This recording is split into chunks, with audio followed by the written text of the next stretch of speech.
God, nature, necessity. One second.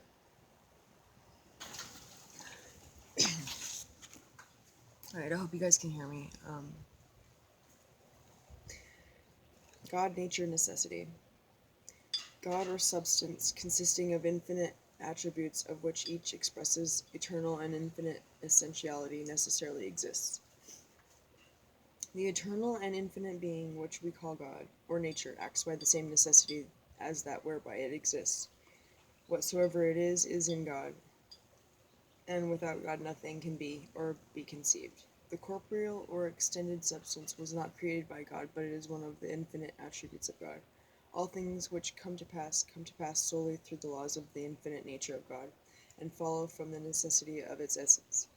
Nothing in the universe is contingent, but all things are conditioned to exist and operate in a particular manner by the necessity of the divine nature. Things could not have been brought into being by God in any manner or in any order different from that which has in fact obtained. Therefrom it follows that things have been brought into being by God in the highest perfection, inasmuch as they have necessarily followed from a most perfect nature. Reality and perfection I use as synonymous terms. The nature and properties of God are that he necessarily exists, that he is one, that he is and acts solely by the necessity of his own nature, that he is the free cause of all things, that all things are in God and so depend on him, that without him they could neither exist nor be conceived. Lastly, that all things are predetermined by God, not through his free will or absolute fiat, but from the very nature of God or infinite power. Yet there remain misconceptions not a few, which might and may prove very grave hindrances to the understanding of the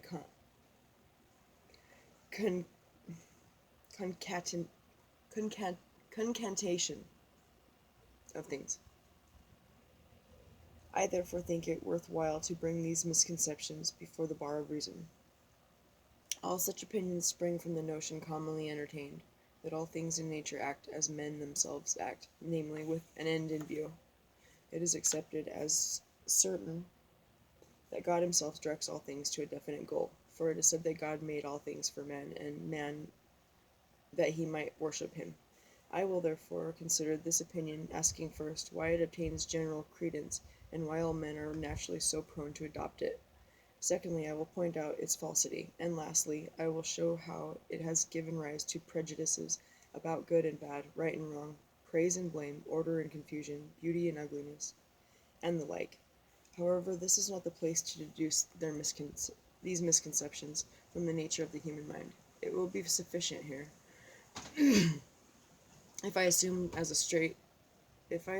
starting point what ought to be universally admitted, namely that all men are born ignorant of the cause of things, that all have the desire to seek for what is useful to them, and that they are conscious of such desire. Wherefrom it follows first that men think themselves free,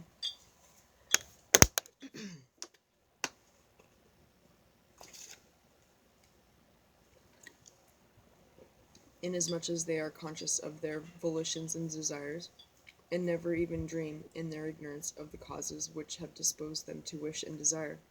Secondly, that men do all things for an end, namely, for that which is useful to them, and which they seek. Thus it comes to pass that they only look for a knowledge of the final causes of events, and when these are learned, they are content, as having no cause for further doubt.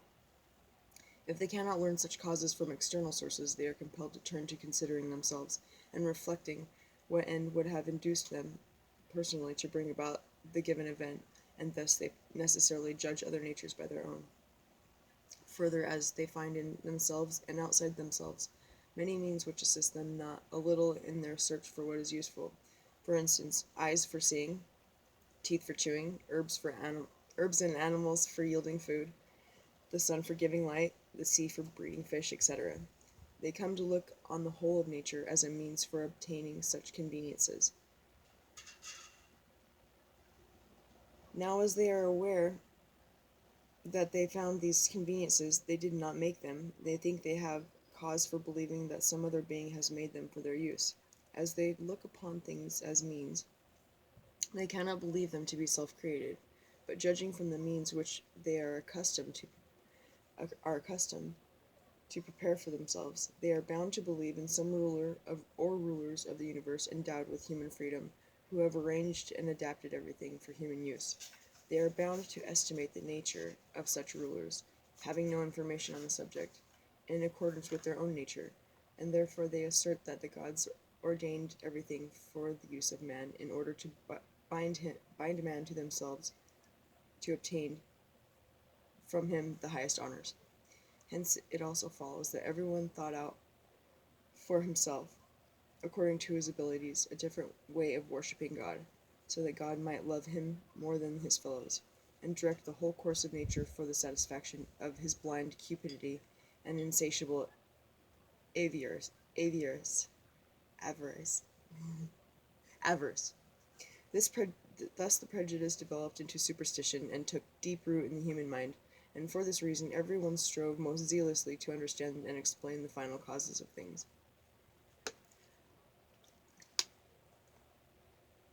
But in their endeavor to show that nature does nothing in vain, i.e., nothing which is useless to man, they only seem to have demonstrated that nature, the gods, and men are all mad together.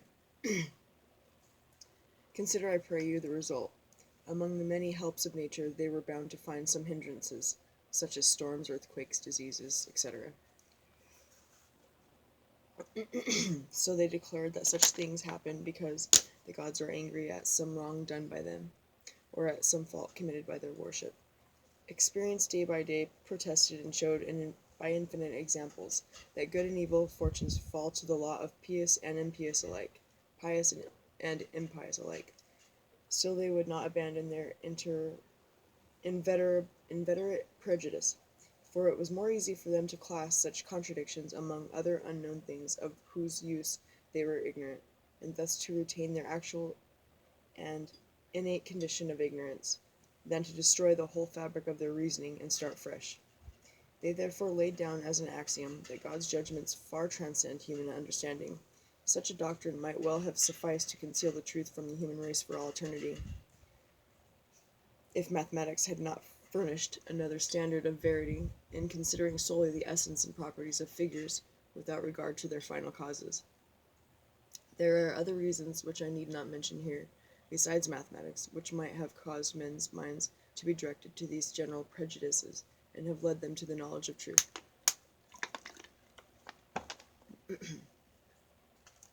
I have now sufficiently explained my first point. There is no need to show at length that nature has no particular goal in view, and that final causes are mere human figments. Thus, this, I think, is already evident enough, both from the causes and foundations on which I have shown such prejudice to be based, and, in fact, from all propositions in which I have shown that everything in nature proceeds from a sort of necessity, and with the utmost perfection. The followers of this doctrine, and anxious to display their talent is assigning final causes, have imported a new method of argument in proof of their theory, namely a reduction, not to the impossible, but to ignorance. For example, if a stone falls from a roof onto someone's head and kills him, they will demonstrate by their new method that the stone fell in order to kill the man, for if it had not by God's will fallen with that object, how could so many circumstances, and there are often many concurrent circumstances, have all happened together by chance? Perhaps you will answer that the event is due to the facts that the wind was blowing and the man was walking that way. But why? They will insist. Was the wind blowing, and why was the man at that very time walking that way? If you again answer that the wind had been sprung up because the sea had begun to be agitated the day before, the weather being previously calm, and that the man had been invited by a friend, they will again insist. But why was the sea agitated, and why was the man invited at that time? So they will pursue their questions from cause to cause, till at last you take refuge in the will of God, in other words, the sanctuary of ignorance. So again, when they survey the frame of the human body, they are amazed, and being ignorant of the causes of so great a work of art, conclude that it has been fashioned not mechanically, but by divine and supernatural skill, and has been so put together that one part shall not hurt another.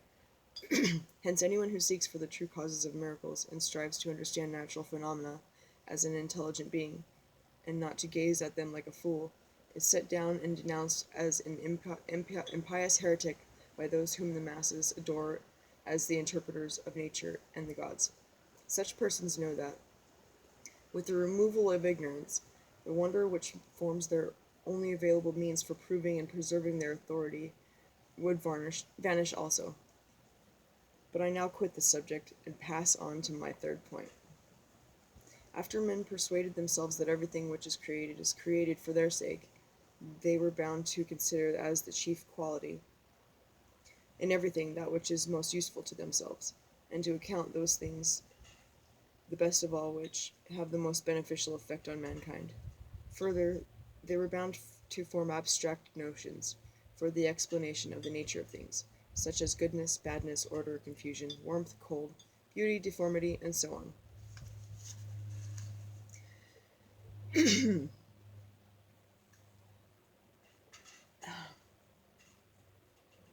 And from the belief that they are free agents arose the further notions praise and blame, sin and merit.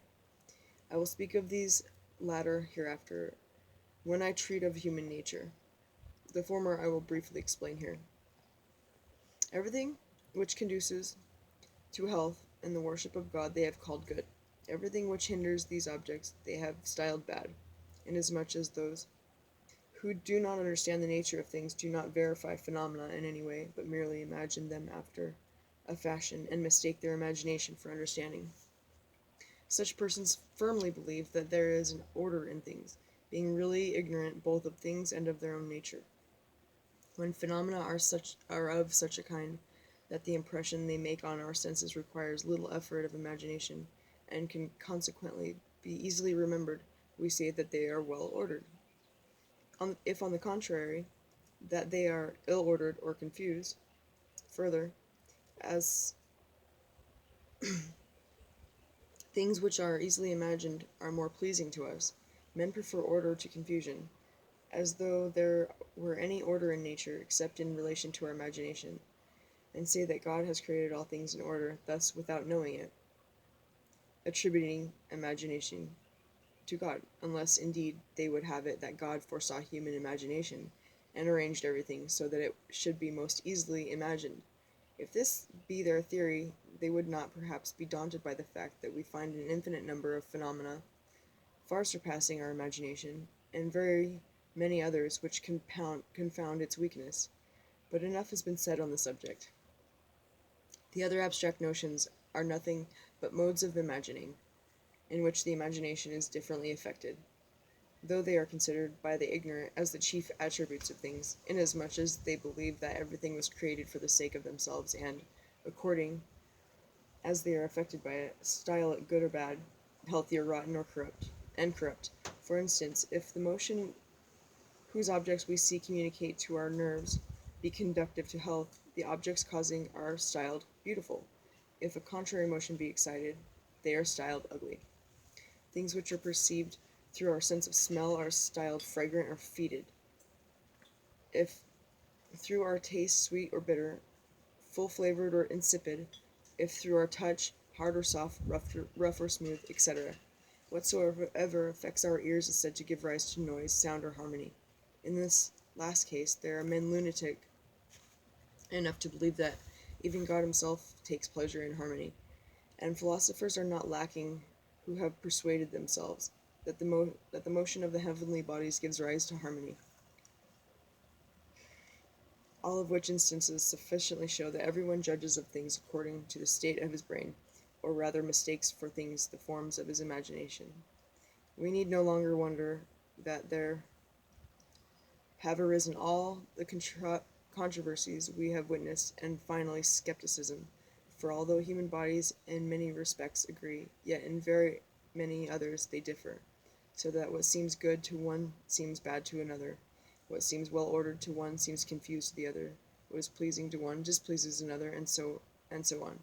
It is commonly said, so many men, so many minds, everyone is wise in his own way, brains differ as completely as palates. all of which proverbs show that men judge of things according to their mental disposition.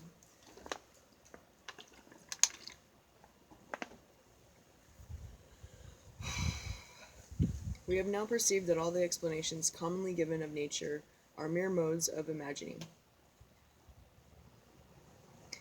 and do not indicate the true nature of anything, but only the constitution of the imagination. And although they have names, as though they were entities existing externally to the imagination, I call them entities imaginary rather than real, and therefore all arguments against us drawn from such abstractions are easily refuted. Many argue in this way: if all things follows from a necessity of the absolutely perfect nature of God, why are there so many imperfections in nature? Such, for instance, as things corrupt to the point of putridity, loathsome deformity, confusion, evil, sin, etc. But these reasoners are, as I have said, easily confuted, for the perfection of things is to be reckoned only from their own nature and power. Things are not more or less perfect, according as they delight or offend human senses, or according as they are serviceable or repugnant to mankind. To those who ask why God did not so create all men that they should be governed only by reason, I give no answer, but this: because matter was not lacking to him for the creation of every degree of perfection, from highest to lowest, or, more strictly, because the laws of his nature are so vast as to suffice for the production of everything conceivable by an infinite intelligence.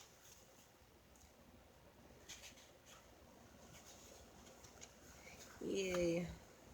Pretty good chapter.